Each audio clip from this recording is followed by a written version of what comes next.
राधे राधे। कैसे हैं आप सभी लोग? आशा करती हूँ स्वस्थ होगे, प्रसन्न होगे और अपने उन्नति के मार्ग की तरफ अग्रसर होगे। आज हम जानेंगे द्वितीय भाव और भावेश के आधार पर कि आपके पास कितना धन है, कितने बहुमूल्य रत्न आपके पास हैं और आपकी प्रसिद्धि कितनी है। कुंडली का जो सेकंड भाव होता है, जो हाउस होता है, वो आपके आय के स्रोत बताता है, अर्निंग बताता है। और उसके लिए हमें क्या देखना पड़ेगा? हमें सेकंड लॉर्ड और सेकंड हाउस पर किन ग्रहों की दृष्टि है, सेकंड लॉर्ड जो हैं वो किन के साथ युति में है, इन बातों का थोड़ा सूक्ष्म अध्ययन करना पड़ता है। देखिए, सेकंड हाउस का जो कारक ग्रह है वो बृहस्पति लिया जाता है। अब इस बृहस्पति के साथ दूसरे ग्रहों का क्या संबंध बन रहा है, ये भी विचार करना अति आवश्यक है। ये भाव आपके धन संपत्ति, बहुमूल्य रत्न कितने आपने रखे हुए हैं या कितने आपके पास आने की संभावना है, उन सब का जो वर्णन है वो हमें यहीं से मिलता है। अगर इस भाव में शुभ ग्रह का प्रभाव है, शुभ ग्रहों से दृष्ट है, तो अति उत्तम। और यहीं इस भाव पर अगर अशुभ ग्रहों की जो है दृष्टि पड़ जाए, उच्च या स्वराशि के न हों, तो वो आपकी धन संपत्ति का नाश करते हैं। यहाँ पर शनि, मंगल, सूर्य और राहु केतु जो हैं वो धन के लिए अच्छे नहीं माने गए। और यही हम 6, 8 और 12th लॉर्ड के विषय में कहते हैं। अब इसका विचार हमने कहाँ से करना है? हमने नवांश को देखना है कि D9 में क्या स्थिति है सेकंड हाउस की। क्योंकि D9 को केवल विवाह के लिए नहीं, हम सभी चीज़ों की सूक्ष्मता से परीक्षण करने के लिए, जानने के लिए D9 का आकलन करना अति आवश्यक हो जाता है। जो कुंडली का द्वितीयेश है वो आपके आय के स्रोत बताता है। तो जब वो स्वग्रही हुआ, उच्च का हुआ, मित्र राशि में हुआ, केंद्र में हुआ, त्रिकोण में हुआ और वर्ग कुंडलियों में भी बली हुआ, तो धन के लिए ये अच्छा माना जाता है। महर्षि पराशर जी के अनुसार अगर द्वितीय भाव बृहस्पति, क्योंकि उस भाव के कारक हैं, और वही उस पर दृष्टि दे दे, तो वो व्यक्ति को प्रसिद्ध बनाते हैं। और यही द्वितीय भाव यदि केंद्र और त्रिकोण में हो, तो ये आपके धन में वृद्धि भी करता है। अब बात करते हैं कि अलग अलग भाव में इसका क्या फल मिलता है। यदि द्वितीयेश लगन में हो, फर्स्ट हाउस में हो, तो ये क्या है, शो करता है कि जो व्यक्ति है वो अपने खुद के एफर्ट्स के साथ, खुद के प्रयासों से धन कमाता है।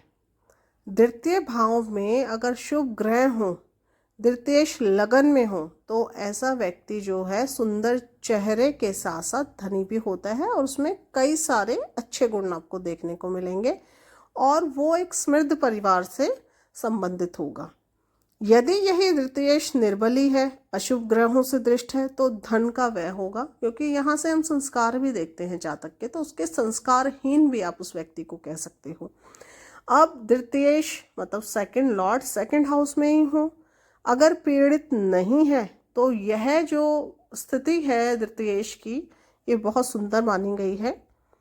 अशुभ ग्रहों की दृष्टि अगर सेकंड हाउस पर पड़े, तो वैवाहिक जीवन में अलगाव की स्थिति उत्पन्न करती है, माता पिता से समस्याएं देती है, भार्या से समस्याएं देता है, परेशानियां देता है, यदि सेकंड हाउस आपका पीड़ित हो जाए। वाणी का घर है ना ये आपकी, तो द्वितीय भाव में पापी ग्रह होने से जो जातक है वो जो एजुकेशन होगी वो उसका ध्यान जाएगा मेडिकल नॉलेज पे, साइंस के जो विषय होते हैं। तो ये तो एक अच्छी बात हुई। और यदि अच्छी स्थिति में है तो जो व्यक्ति है वो शिक्षा लेकर कोई स्पेशलाइजेशन भी उस पर्टिकुलर जो रिलेटेड फील्ड है उसमें प्राप्त कर लेता है। कुंडली में ये 2-8 है, मतलब कुंडली का सेकंड हाउस है, और जो शोध या हम डीप एनालिसिस करते हैं तो अष्टम भाव को लेते हैं, इस वजह से ये यहाँ पर। साथ ही साथ जो द्वितीयेश है, सेकंड लॉर्ड है, सेकंड हाउस है, वही एक फॉर्मूला लगेगा कि कितने शुभ ग्रहों से दृष्ट है, किसकी युति में है, D9 में क्या कंडीशन है, वर्गा चार्ट में वर्गोत्तम है या नहीं है। अब बात करते हैं, यही सेकंड लॉर्ड अगर आपके थर्ड हाउस में चला जाए, थर्ड हाउस क्या है, आपका पराक्रम है, एक्टिविटीज़ हैं, क्रिएटिविटी है आपकी, तो जब यह द्वितीयेश थर्ड हाउस में जाके बैठेगा तो जो पर्सन है उसका कला में, म्यूज़िक में, भाइयों के सहयोग से, क्योंकि हमारे छोटे बहन भाइयों का विचार भी हम थर्ड हाउस से करते हैं, हैंड राइटिंग भी हम थर्ड हाउस से देखते हैं, शॉर्ट टर्म जर्नी भी थर्ड हाउस से देखते हैं, तो व्यक्ति भाइयों के सहयोग से पैसा कमाता है। और यदि यहीं पर अशुभ ग्रहों का प्रभाव हो तो धन का लॉस करेगा, वो अपने खुद के एफर्ट से ही करेगा, क्योंकि आपकी बाजुएं, पराक्रम का विचार करते हैं ना हम, या भाइयों के द्वारा उसको धन हानि हो सकती है, घमंडी भी होगा, झगड़ालू भी होगा। और यदि सूर्य अशुभ ग्रह हो तो जातक के अपने भाइयों से अच्छे संबंध नहीं होंगे, यदि वह अशुभ ग्रह हम सूर्य को देखें। मंगल हो यहाँ पर तो जो मॉरल वैल्यूज़ हैं, नैतिक जो व्यक्ति का स्तर होता है वो अच्छा नहीं होता। अगर शनि ही थर्ड हाउस में बैठ गए तो उस जातक का कोई भाई नहीं होगा। देखिए, यहाँ से हम पड़ोस का भी, नेबर जो होते हैं उनको भी देखते हैं, तो आपके नेबर कैसे हैं वो भी आपका थर्ड हाउस बताता है। उस पर शुभ ग्रहों की दृष्टि है तो आपके नेबर अच्छे हैं, आपके हेल्पिंग रहेंगे, और वहीं अशुभ हैं तो आपके नेबर्स की स्थिति आप समझ सकते हैं। अब बात करते हैं चौथा घर, फोर्थ हाउस में अगर द्वितीयेश चला जाए तो ये भी एक सुंदर जो है योग माना गया है, क्योंकि फोर्थ भाव है वो आपकी पैतृक संपत्ति है, आपकी माँ, आपका एग्रीकल्चर, आपके जितने भी व्हीकल हैं, भूमि हैं, या अपनी शिक्षा के द्वारा कितना पैसा कमाएंगे, वो फोर्थ हाउस इंडिकेट करता है। अगर यह स्थिति किसी की कुंडली में हो कि सेकंड लॉर्ड जाकर आपके बैठे हैं फोर्थ हाउस में, तो वो व्यक्ति जो उसके एंसेस्टर्स की संपत्ति होती है उसका भोग करता है, स्वयं या उसकी फैमिली। सच बोलेगा, दूसरों का जो है हमेशा हेल्पिंग हैंड बन के रहता है, मदद करने वाला रहता है, दूसरों के प्रति दया का जो भाव है उसके अंदर रहता है, क्योंकि आपका हार्ट है, वो हार्ट और वाणी दोनों इकट्ठे हुए तो आप कैसे होंगे, राइट। वहीं पे अनदर थिंग जो एप्लीकेबल है कि पाप प्रभाव में ना हो, मैलिफिक असर है उस घर पे, या अशुभ ग्रह वहाँ पर बैठे हैं तो जो फल है उसका वो बदल जाएगा। अब अशुभ योग हुआ तो ये उपरोक्त जितनी भी बातें मैंने आपको बताई हैं उन सब का वो नाश कर देता है। फोर्थ लॉर्ड और द्वितीय अगर नीच का हो तो संपत्ति की हानि भी करता है वो। अब इसमें अगर आप शनि को ले आए तो शनि में आते ही क्या होगा, चोरी से धन की हानि होगी। अगर आपका द्वितीयेश आकर चौथे घर में बैठ जाए और वहाँ कहीं शनि भी आ जाए तो चोरी के द्वारा आपके घर में धन संपत्ति होने की प्रबल संभावनाएं हैं। वो कब होंगी, जब दशाएं आएंगी।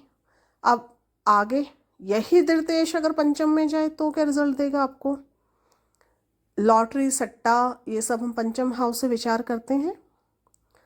तो शुभ स्थिति हो, शुभ ग्रहों के साथ हो तो व्यक्ति लॉटरी, सट्टा, शेयर बाजार, मंदिर, मठ, सरकार, संतान, इन सब के द्वारा वो पैसा कमाएगा। अशुभ ग्रहों से युति हुई तो इन सभी के द्वारा उसके धन का व्यय हो जाएगा। जब भी शेयर मार्केट में कोई पैसा डालता है तो उसका पंचम बहुत सुंदर होता है, उसको हमेशा लाभ होता है। सट्टे में, शेयर मार्केट वगैरह में, लॉटरी में, जब पंचमेश अच्छी कंडीशन में हो। बाकी और वर्गा चार्ट भी देखे जाते हैं, लेकिन एक पहला रूल यही है। अब जब यही द्वितीयेश आपके छठे घर में चला गया तो इसका अर्थ हुआ कि जो व्यक्ति का द्वितीयेश छठे घर में जाके बैठा है तो एक अच्छा स्थान है ये। चिकित्सा के क्षेत्र में शत्रु एवं विरोधी जो हैं, कानून, आपका मेडिकल हो गया, चोरी से, रेस से, इन सब से उसका धन होगा। चोरों से जो उसका धन है वो बचेगा, चोरी होने से। धोखेबाजी और छल कपट के द्वारा भी वो धन अर्जन कर सकता है। सॉरी, चोरी से बचेगा इन द सेंस कि चोरी से वो अपनी अर्निंग का या चोरी से जो वस्तुएं बेचने का एक होता ना, जो हम टैक्स चोरी करके या कस्टम से जो चीज़ें बचा के काम करते हैं, इस तरीके का जो है वो पैसा अर्न करेगा। जो हिडन चीज़ों की जो खरीद फरोख्त की जाती है उसके द्वारा, क्योंकि ये घर क्या है आपका, रोग ऋण शत्रु। अब रोग ऋण शत्रु के घर में अगर सेकंड लॉर्ड आके बैठ गया तो इन्हीं के द्वारा आपको धन की जो है प्राप्ति होगी। कस्टम जो लोग चुराते हैं, या वो एक मुझे वर्ड नहीं आ रहा, शब्द मैं पकड़ नहीं पा रही हूँ क्या कहते हैं, तो उस तरीके के जो कार्य होंगे उनसे वो पैसा कमाएगा। अगर यही द्वितीयेश अच्छी स्थिति में नहीं है, अशुभ ग्रहों के साथ नहीं है, तो विश्वासघात, धोखेबाजी और अनैतिक तरीकों से धन अर्जन हो सकता है। देखिए, षष्ठम जो घर है हमारा, जो 6 भाव है, वह एक उपचय भाव भी है, मतलब वृद्धि करने का भाव है। तो जिस भी भाव का स्वामी उपचय भाव में होता है उस भाव के कारक तत्वों की वो वृद्धि करेगा। तो द्वितीयेश का यहाँ होना, यदि मैं कहूँ तो बहुत शुभ है, जैसा मैंने पढ़ा है। और अप्लाई करके देखिए आप लोग भी, अगर वो अच्छी स्थिति में है तो। उपचय का तो अर्थ यही होता है कि हर चीज़ को वृद्धि कर देना। अब यही द्वितीयेश जब आपका जाके बैठा सप्तम भाव में, तो सप्तम भाव से क्या आएगा, आपकी यात्राएं भी आती हैं, पार्टनरशिप भी आता है, विदेश यात्रा का भी यदा कदा कुछ लिमिटेड केसों में देखा जाता है जब व्यवसाय संबंधित यात्राएं होती हैं। तो यहाँ जब द्वितीयेश बैठा तो क्या करेगा आपको, पत्नी के द्वारा धन, पार्टनर के द्वारा धन, या फिर विदेशी स्रोत हैं जो आय के वो आपको मिलेंगे, या आप अब्रॉड से जो है बिजनेस करेंगे, व्यापार करेंगे। अब यदि लगन एवं नवांश कुंडली में सप्तमेश का स्वामी नवांश या लगन कुंडली में आपका फीमेल प्लैनेट हो, तो वो इंडिकेट करता है कि जो सोर्स ऑफ इनकम होगी वो आपको फीमेल के थ्रू या पत्नी के थ्रू होगी। अगर यह पीड़ित है तो एक्सेस ऑफ काम सुख का जो संतोष होता है उसके पीछे व्यक्ति अपना धन खराब करेगा, और अपनी पत्नी से वो हमेशा असंतुष्ट ही रहेगा। अब यही द्वितीयेश अगर अष्टम भाव में जाए तो यह पैतृक धन संपत्ति है, अष्टम स्थान आपका उसके लिए अच्छा है, क्योंकि अष्टम में जाकर द्वितीयेश अपने भाव को देखेगा। लेकिन अगर ये पीड़ित है तो ये पैतृक संपत्ति का समाप्त होना भी बताता है। अगर भावगत द्वितीयेश अपने भाव पर दृष्टि डालता है तो नियम लगाएं कि जो भी भाव स्वामी अपने भाव को देखेगा उसको बलि करेगा। अब बात करते हैं नवम भाव में अगर द्वितीयेश चला जाए, धन और भाग्य का संबंध, अच्छा रिलेशन है ये, फिर शुभ ही कहा जाता है इसे। अपने भाव से अष्टम भाव में चला गया द्वितीयेश, तो उसका जो नैसर्गिक बल है उसमें तो कोई फायदा नहीं होना, वृद्धि नहीं होगी। यहाँ ये जो कॉम्बिनेशन है दर्शाता है कि व्यक्ति को अपने पिता से धन की प्राप्ति होगी। यही द्वितीयेश अगर दशम भाव में चला जाए, विद्वान बनाता है व्यक्ति को, धनवान, अच्छे मार्ग से धन कमाने वाला, नौकरी के थ्रू इनकम होना, क्रय विक्रय का काम, सेल एंड परचेज दर्शाता है, बिजनेस दर्शाता है, ट्रेड दर्शाता है, स्पिरिचुअल जो काम होते हैं उनके थ्रू दिखाता है सोर्स ऑफ अर्निंग। आप स्पीकर बन सकते हो। अगर ये पीड़ित हुआ तो यह धन की हानि भी करता है। अब यही द्वितीयेश अगर एकादश भाव में चला जाए तो धन संपत्ति के लिए तो ये बहुत शुभ माना गया है। ऐसा जातक धन जो है उधार देकर, जो ब्याज का काम होता है ना, ब्याज बट्टे का, वो करता है। वित्तीय संस्थाओं के द्वारा उसको बेनिफिट होता है, व्यापार के द्वारा लाभ होता है, बड़े भाइयों से उसको लाभ होता है, या बड़े भाई उसकी मदद करते हैं धन कमाने में। अब द्वितीयेश द्वादश भाव में चला जाए तो व्यक्ति धार्मिक क्रियाकलापों से धन इकट्ठा करेगा, सरकार का सेवक होगा, विदेशी जो स्रोत हैं वहाँ से भी उसको पैसा मिलेगा, सम्मानित होगा। अगर पीड़ित हुआ तो धन को खर्च करेगा या गलत स्थान पर पैसे की बर्बादी करेगा। देखिए, सभी जो रिजल्ट मैंने आपको 12 भाव में द्वितीयेश के बताए, इनको सावधानी पूर्वक लगाना है और नियमों को कभी भी दरकिनार नहीं करना। जो नियम है उनका पालन करना है, क्योंकि एस्ट्रोलॉजी में जो नियम है, बेसिक नियम है, उन पर ही प्रेडिक्शन आगे आपकी सूक्ष्मता से अध्ययन ही प्रेडिक्शन को इम्प्रूव करता है। तो ये तो हुआ द्वितीयेश का 12 भाव में फल कि क्या क्या फल है। एक और चीज़ यहाँ मैं बताना चाहूँगी कि यदि कुंडली में 4th लॉर्ड एकादश लॉर्ड निर्बल होकर अशुभ ग्रहों के साथ रिलेशन बना ले तो जातक बिना फालतू के चीज़ों में अपने पैसे को लुटाता है। ठीक है, तो ये रहा हमारा पूरा डिस्क्रिप्शन था सेकंड लॉर्ड का, अलग अलग भाव में जाकर क्या धन संबंधित लाभ आपको देगा। इसी प्रकार की अन्य जानकारी जानने के लिए हमारे चैनल को लाइक कीजिए, सब्सक्राइब कीजिए और हमसे